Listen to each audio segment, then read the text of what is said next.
वृत्त का मानक समीकरण पढ़ चुके हम लोग, उससे प्रश्न लग गए। वृत्त का व्यापक समीकरण भी निकाल लिया, जिसके माध्यम से केंद्र त्रिज्या भी हो गई है। इसके बाद वृत्त के समीकरण में आवश्यकता केंद्र और त्रिज्या होती है। प्रश्न में कभी केंद्र दिया होगा तो त्रिज्या नहीं दी होगी, कभी त्रिज्या दी होगी तो केंद्र नहीं दिया होगा, कभी दोनों नहीं दिया होगा, तो कुछ प्रतिबंध देते हुए प्रश्न देता है। ऐसी स्थिति में कुछ विशेष प्रतिबंधों पर आधारित भी हम लोगों ने प्रश्न लगा लिए और प्रतिबंध भी निकाल लिए। अब वृत्त का एक समीकरण और होता है, व्यास का सिरा ज्ञात होने पर वृत्त का समीकरण। तो हम लोग आज निकालने जा रहे हैं कि व्यास का सिरा ज्ञात होने पर वृत्त का समीकरण। लिखो बेटा, व्यास का सिरा ज्ञात होने पर वृत्त का समीकरण। वृत्त का समीकरण, व्यास का सिरा ज्ञात होने पर वृत्त का समीकरण। Equation of circle whose extremities of diameter are given। व्यास के सिरे ज्ञात होने पर। अब यहां से बेटा आए, पहले वृत्त बना लेते हैं। ये हमारा एक वृत्त है और ये वृत्त प्रथम चतुर्थांश में बना लेते हैं। एक्स अक्ष, वाई अक्ष, मूल बिंदु। इस वृत्त में ये केंद्र भी है, तो केंद्र से होकर जाने वाली रेखा सबसे बड़ी जीवा कहें या केंद्र से होकर जाने वाली जीवा वृत्त का व्यास कहलाती है। जो जीवा वृत्त के केंद्र से होकर चली जाए वो व्यास हो गई, या सबसे बड़ी जीवा वो भी व्यास होती है। तो ये हमारा एक सिरा ए है, एक सिरा बी है। तो यहां पर व्यास क्या है हमारा, ए बी है। यदि वृत्त के व्यास ए बी, नाम क्या दिया उसको हम लोगों ने, ए बी दिया है, के सिरे ए x1, y1 तथा बी x2, y2 हैं। यानी ये हमें पहले से ज्ञात रहेगा कि इसका सिरा इतना है व्यास का। तो x1, y1 और x2, y2। एक सिरा x1, y1 है और दूसरा सिरा हमारा x2, y2 है। ये हमने पहले कहा केंद्र से होकर जाने वाली रेखा कहलाती है, तो केंद्र से होकर केंद्र सी है, उसका केंद्र सी है, लेकिन छोटी है। चाहते तो निर्देशांक उसका भी निकाल सकते हैं मध्य बिंदु का, और उस विधि से भी निकल जाता है। लेकिन यहाँ पर हम लोग नई विधि लेने जा रहे हैं जिसमें डायरेक्ट हमारा समीकरण आ जाएगा। तो उसमें आगे तुम्हें मालूम है कि किसी भी आकृति का निर्माण बिंदु पथ द्वारा होता है, बिंदु के गमन से। तो एक वृत्त भी किसी बिंदु के गमन से बना रहा होगा, और वो बिंदु क्या कहलाता है, चर बिंदु। माना पी एक्स, वाई कोई बिंदु है जो वृत्त पर है, जो वृत्त पर है। तो पी एक्स, वाई कोई बिंदु है जो कहां है, वृत्त पर है। तो वृत्त पर हमने एक बिंदु ले लिया पी एक्स, वाई।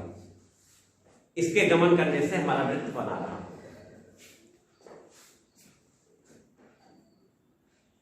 एपी तथा बीपी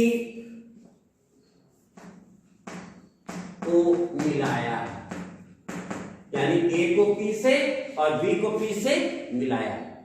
ठीक है बेटा ना, ए को पी से मिलाया और बी को पी से। तो हमने मिला दिया भाई, ए पी मिल गया और एक तुम्हारा बी पी भी मिल गया। यहां तक सब लोग सहमत हैं? ठीक है। अब इस समय ए बी पी ये कौन सी आकृति बनके तैयार हुई है? त्रिभुज बना है। अभी क्या बना है? अब इस त्रिभुज में APB कोण कितना होगा? 90। क्यों होगा? बिल्कुल सही जवाब, बिल्कुल सही जवाब दिया है कि अर्धवृत्त में बना कोण समकोण होता है, इसलिए वो कोण कितना होगा बेटा? ज्यामिति से 90 डिग्री हो गया। बिल्कुल सही जवाब तुमने दिया। तो AP तथा BP को मिलाया ज्यामिति से, ज्यामिति तुम लोग अभी बोले हो, ज्यामिति से कोण APB बराबर कितना बेटा तुम लोग बोले थे? 90 अंश में लोगों ने जवाब दिया। और AP क्या है? AP कौन सी आकृति है? केवल AP रेखा है। और BP क्या है? वो भी रेखा है। दोनों रेखाओं के बीच कोण कितना है? 90। जब दो रेखाएं एक दूसरे को 90 अंश पर काटती हैं तो क्या रिजल्ट मिलता है?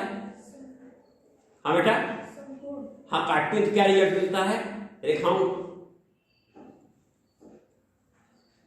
रेखाएं समांतर होती हैं तो रिजल्ट होता है, रेखाएं परस्पर लंब होती हैं तो रिजल्ट होता है।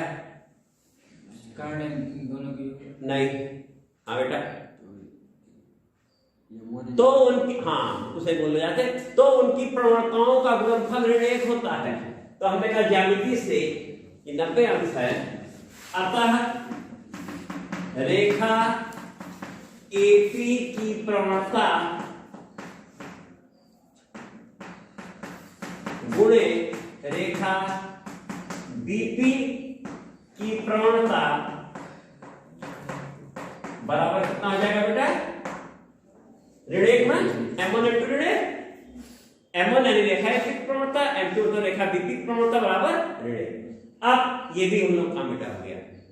हाँ तुम बोलना बेटा, दो बिंदुओं को मिलाने वाले रेखा की प्रवणता क्या होती है?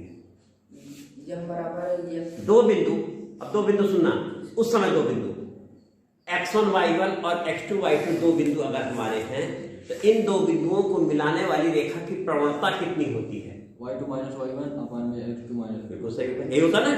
अब यहां भी तुम देख लो, एक बिंदु x1 y1 है और दूसरा बिंदु x, y है AP के लिए।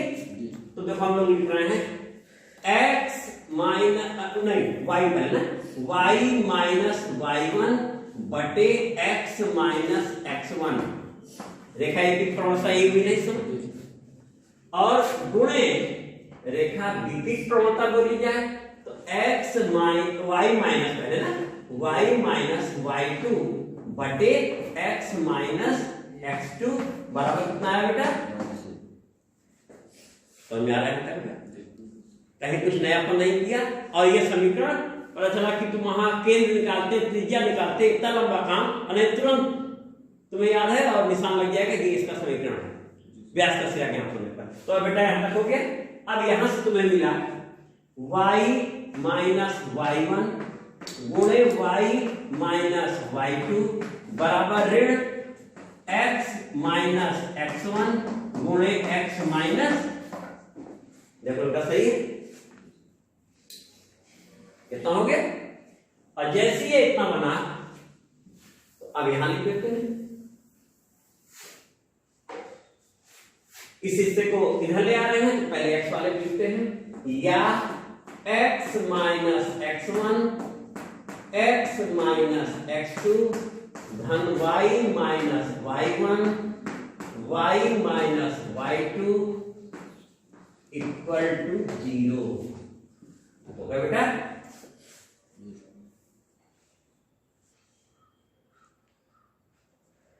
तो जो वृत्त का अभीष्ट समीकरण है, नीचे लिख लो, जो वृत्त का अभीष्ट, अभीष्ट का मतलब क्या है? यहाँ व्यास का सिरा ज्ञात होने पर समीकरण है। तो अगर व्यास के सिरे x1 y1 और x2 y2 हो तो हम लोग लिख देंगे x माइनस x1 गुणे x माइनस x2 धन y माइनस y1 गुणे y माइनस y2 बराबर 0। वृत्त का समीकरण हो गया बेटा, ठीक रहा। और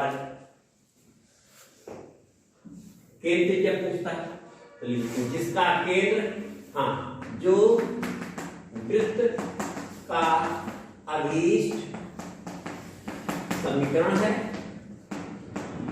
जिसका केंद्र सी x1 धन x2 बटे 2 कामा y1 धन y2 बटे 2 बेटा। क्यों? दो बिंदुओं का जो मध्य बिंदु होता है उसका निर्देशांक यही होता है। तथा त्रिज्या पूछे तो बराबर हो गया 1/2 under root x2 minus x1 का वर्ग धन y2 माइनस y1 का वर्ग। अगर मुझे केंद्र त्रिज्या पूछ रहा है तो भी जवाब ऐसे हो गया, और वो समीकरण बन गया है तो वहां से भी केंद्र त्रिज्या आराम से दे लेंगे कि x के गुणांक का आधा ऋण निशान कामा y के गुणांक का आधा ऋण निशान, कोष्टक कर देंगे केंद्र हो जाएगा, और अंडर x के गुणांक का आधा का वर्ग धन y के गुणांक के आधा का वर्ग ऋण अचर पद कर देंगे तो हमारा त्रिज्या भी आ जाएगी। वो भी नियम है, हम लोग पढ़ चुके हैं। तो इस तरीके से बेटा ये एक समीकरण हो गया। अब अगला एक और समीकरण है जो अक्सर कंपटीशन में पूछा जाता है, प्राचलिक समीकरण। तो वृत्त का प्राचलिक समीकरण, अगली हेडिंग डालो, वृत्त का प्राचलिक समीकरण। बिठा दो बेटा।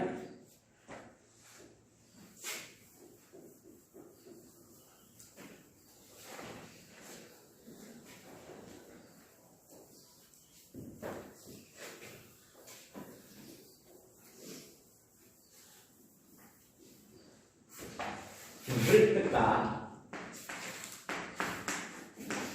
प्राचलिक समीकरण, अंग्रेजी में भी लिखो, पैरामीट्रिक इक्वेशन ऑफ सर्किल। वृत्त का प्राचलिक समीकरण, पैरामीट्रिक इक्वेशन ऑफ सर्किल।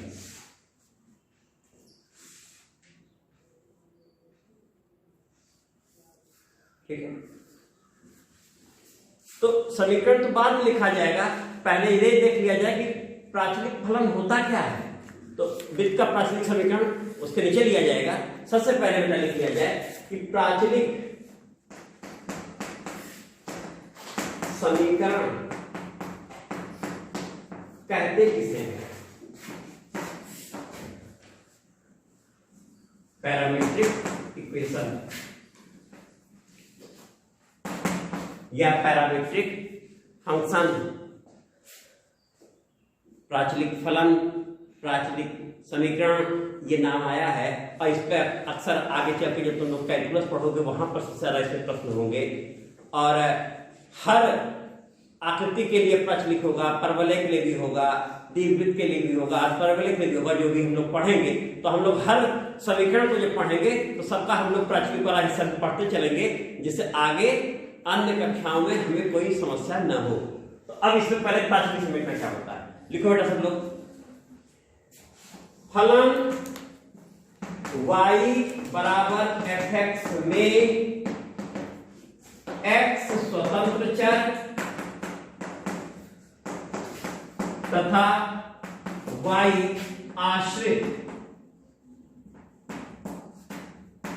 चर होता है। In function y equal to fx, x is independent variable and y is dependent variable कहलाती होगी।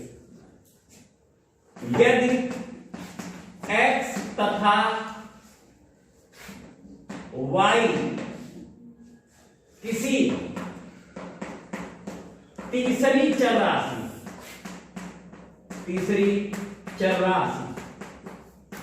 में फलन हो जाए,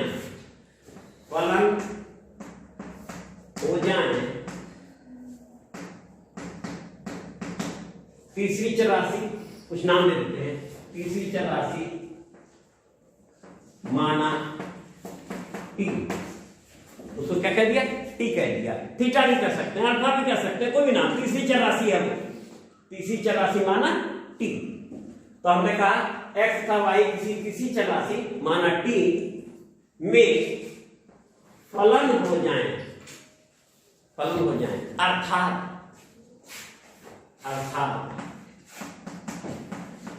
x बराबर f1t और y बराबर f2t। ft gt भी बोल देते हैं, phi t psi t भी बोल सकते हैं, नाम है, नाम देना है। तो हमने f1t और f2t कह दिया, यानी कि x एक फलन बन गया t में, y दूसरा फलन बन गया t में। यानी यहां पर अब अगर देखा जाए तो x और y दोनों लगने लगे हैं, आश्रित हैं। स्वतंत्र कौन है? t है। जैसे यहां y बराबर fx तो स्वतंत्र x लग रहा था, फाई, और y आश्रित था। अब लग रहा है कि x और y दोनों क्या हो गए? आश्रित हो गए, और निर्भर किसके ऊपर है?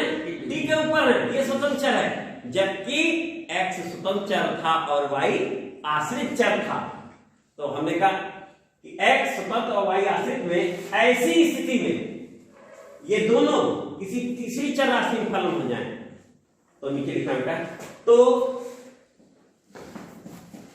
ऐसे फलन को प्राचलिक फलन या प्राचलिक समीकरण, यही नाम दूसरा आपने कहा ना, प्राचलिक समीकरण कहते हैं। प्राचलिक फलन भी कहते हैं इसे, और प्राचलिक समीकरण भी कहते हैं। इसका मतलब फलन में भी तुम देखते हो चर राशि होती है और समीकरण में भी चर राशि होती है। प्राचलिक समीकरण कहते हैं, ठीक बेटा। तो if in any function y equal to fx, x and y are function in third variable t, the third variable t known as parameter, and that type of function is known as parametric function or parametric equation। हाँ, नीचे वाला लिखना है। तो ऐसे फलन को प्राचलिक फलन कहते हैं जहां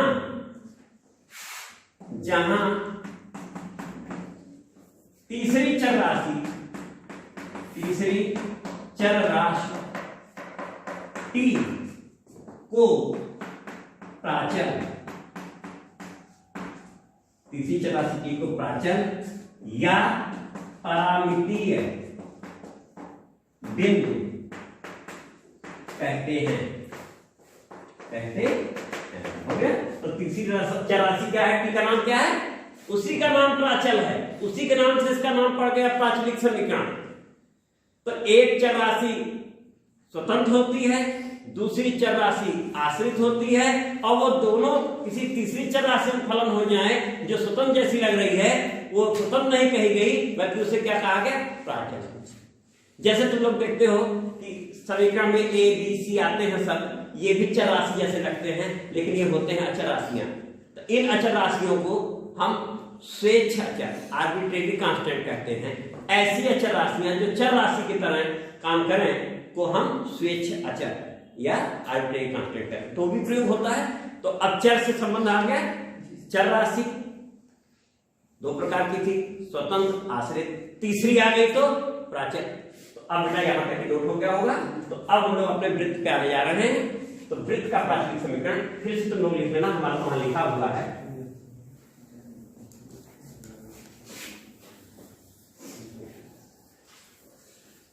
वृत्त का प्राचलिक समीकरण।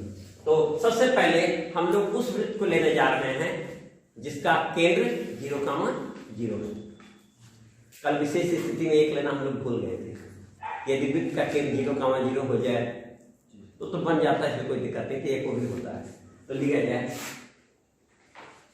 वृत्त x² धन y² बराबर r² का केंद्र मूल बिंदु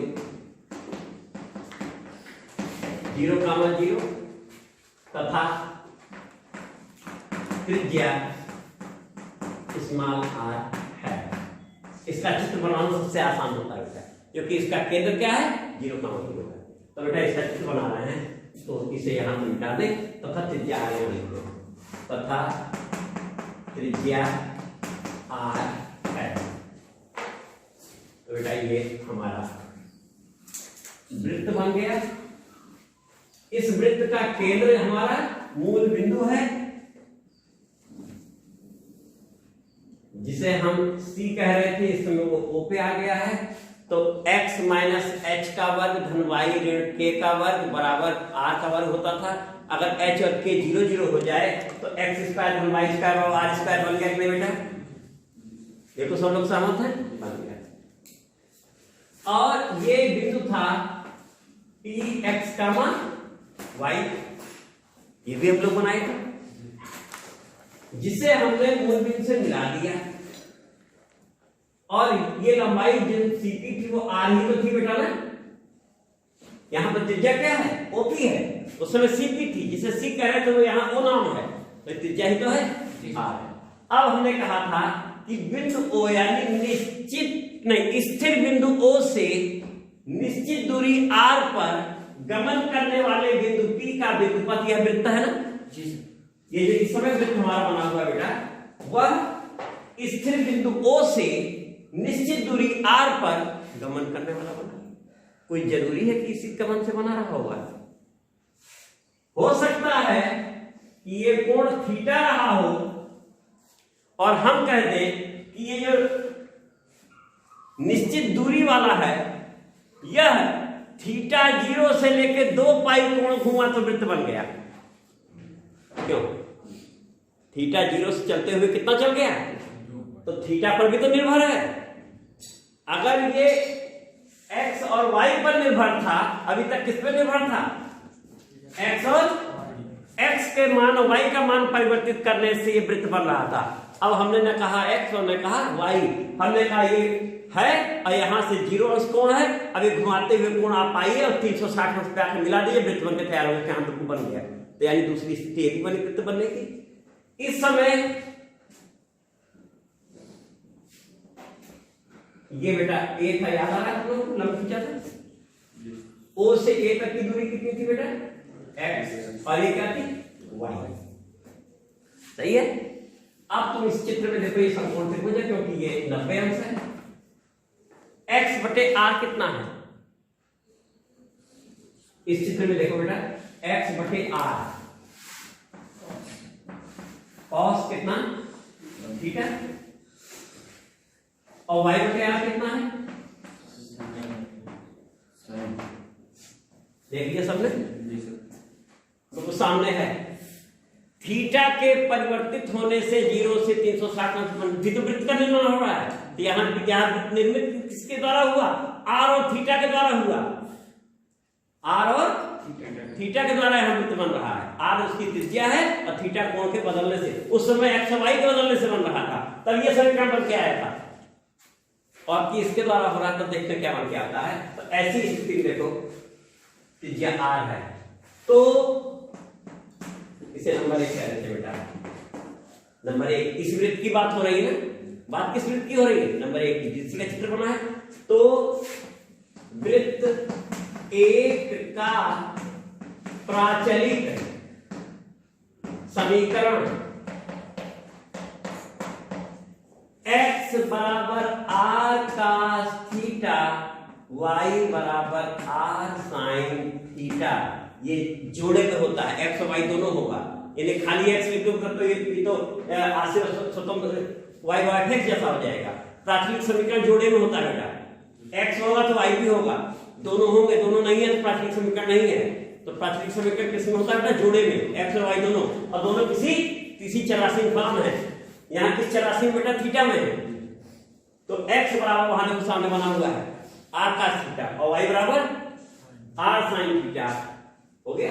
तो वृत्त 1 का प्राथमिक समीकरण यही हो गया, जिसे हमने एक साथ नंबर दिया 2।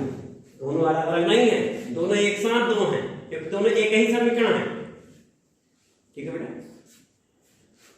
जहां थीटा प्राचल है,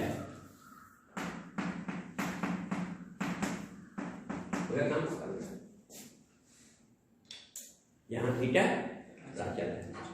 अब अभी तक तुम देखते थे अगर वृत्त पर कोई बिंदु लेना हो तो क्या लेते थे? x का y लेते थे। और अब यहां कोई बिंदु लेना हो तो नीचे लिखो नोट। कभी विशेष स्थिति आगे लेने की उस समय नोट। यदि वृत्त पर कोई बिंदु, यदि वृत्त 1 वृत्त कौन सा? एक, बाकी नहीं, यानी कि बाकी के लिए यदि वृत्त एक पर कोई बिंदु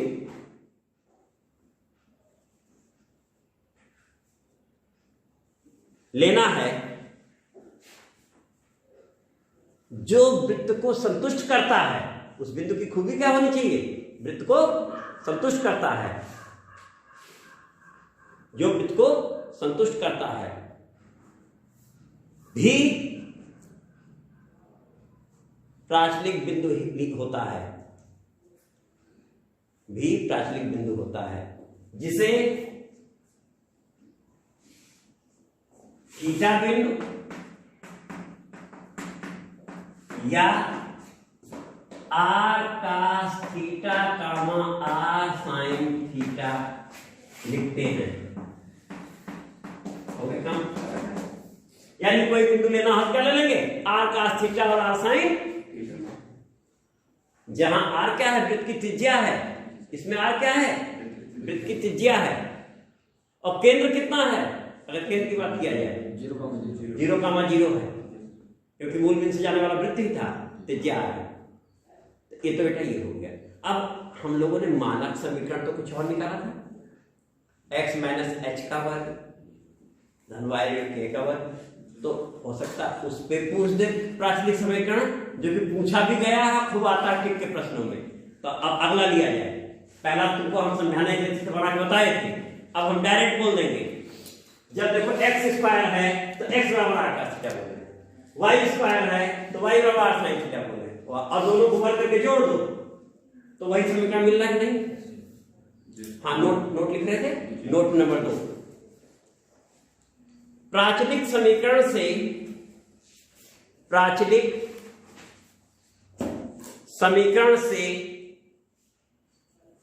थीटा, प्राचल इस समय थीटा है ना, प्राचल शब्द हमने कहा इसीलिए प्राचल इस समय क्या है? थीटा का विलोपन करने पर प्राप्त समीकरण कार्तीय समीकरण होता है। प्राप्त समीकरण कार्तीय समीकरण होता है। ठीक है बेटा? तो कभी प्राचलिक से कार्तीय और कार्तीय से प्राचलिक बनाने भी हमसे पूछा जाता है। तो प्राचलिक ये था, और तुरंत इससे अगर प्राचलिक से कार्तीय बनाना हो तो तुम देखो यहां वर्ग करके जोड़ रहे आगे कि नहीं? वर्ग करके जोड़ने का मतलब क्या किया? थीटा का हमने क्या किया? विलोपन किया, और हमारा कार्तीय समीकरण हमारे पास आ गया। तो दिया ये था, बना ये लिया, और ये है जैसे याद रखा। अब अगला लिखो, वृत्त के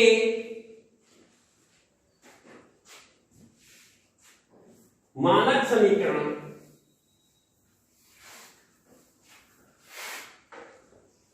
x ऋण h का वर्ग धन y ऋण k का वर्ग बराबर r का वर्ग, जहां वृत्त की त्रिज्या ने वृत्त का केंद्र कितना बेटा? h का मान कितना तथा त्रिज्या कितनी बेटा इसमें? वृत्त के मानक समीकरण जहां वृत्त का केंद्र कितना है तथा त्रिज्या इतना है के लिए प्राचलिक समीकरण, इसके लिए के लिए प्राचलिक समीकरण, आपकी इसे हम नंबर 1 कहेंगे। और ये चित्त तो पुराने के लिए था, इसलिए इसको हटा दिया हमने। के लिए प्राचलिक समीकरण, चलिए बेटा तक बन गया। x ऋण h बराबर r cos थीटा, y ऋण k बराबर, हमेशा के लिए आसान हो गया। केंद्र कितना है बेटा? और त्रिज्या कितनी है? अगर h के 0 बोल तो कौन सा वाला आ गया जो अभी निकाले थे? अभी जो निकाले थे वाला उत्तर आ गया कि नहीं? x बराबर r cos थीटा, y बराबर r sin थीटा, यानी सबसे स्टैंडर्ड ये निकला ना। और त्रिज्या पूछ दे तो इस समीकरण देख के बता देंगे ये cos थीटा और sin थीटा के आगे जो संख्या लिखी है वही तो त्रिज्या है। cos थीटा और sin थीटा के आगे जो संख्या लिखी उसका नाम r और त्रिज्या हो गई। और केंद्र क्या हो गया?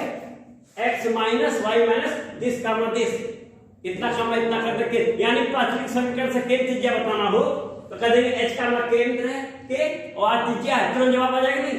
ये प्रश्न पूछा गया है ऐसे, और पूछा कैसे गया है इस तरीके से, h और इसी को बेटा या करके चेंज कर लो ना, या करके चेंज कर देते हैं, या x बराबर h धन r cos थीटा और y बराबर कितना हो जाएगा बेटा, ये भी तो हो सकता है। इसी को अगर हम बदल दें तो x बराबर h धन r cos थीटा और y बराबर k धन r sin। तो परीक्षा प्रश्न पूछा गया था बेटा h धन r cos थीटा और k धन r sin थीटा क्या निरूपित कर रहा है। तो इनके लिखा रहेगा बिंदु, तो कहने बिंदु निरूपित कर रहा है, ये वृत्त निरूपित कर रहा है बेटा। ये निरूपित क्या कर रहा है, जिसमें भुज और कोटि अलग अलग बोल दो तो वृत्त का प्राचलिक समीकरण है, और उस वृत्त का केंद्र कितना है, पकड़ में आ रहा है ना, और त्रिज्या कितनी है, आराम से। अगर इसके आगे ऋण निशान है तो ऋण इसका ऋण के जैसा होगा, यानी ये देखते ही इतना कम है इतना केंद्र और ये त्रिज्या, आराम से आंसर मिल रहा है। तो आज एक नया पॉइंट हम लोगों ने और अध्ययन किया प्राचलिक समीकरण। अब इसके आगे हम लोग कल वाले टॉपिक में स्पर्शता का प्रतिबंध लेंगे। Thank you.